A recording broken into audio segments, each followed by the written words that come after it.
তাআলার জন্য। প্রত্যুত্তরে আল্লাহ তাআলা কি বললেন?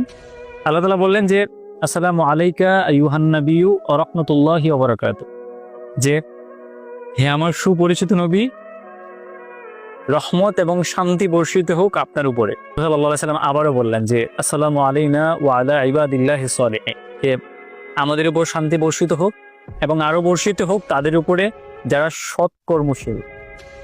আল্লাহ তাআলা এবং রাসূলুল্লাহ সাল্লাল্লাহু আলাইহি ওয়াসাল্লামের সেই কথোপকথন শুনে ফিরিশতারা সমুচ্চরে বলে উঠল, আশহাদু আল্লা ইলাহা ইল্লাল্লাহু ওয়া আশহাদু আন্না মুহাম্মাদান আবদুহু ওয়া রাসূলুহু, যে আমরা সাক্ষ্য দিচ্ছি আল্লাহ তাআলা ছাড়া আর কোনো মাবুদ নেই, রাসূলুল্লাহ সাল্লাল্লাহু আলাইহি ওয়াসাল্লাম আল্লাহ তাআলার বান্দা এবং রাসূল। আমরা ইবাদতে মজা পাই না এই জন্যেই, কারণ হচ্ছে আমরা আসলে ইবাদতের গল্পগুলো বুঝি না। সূরাতে আল্লাহ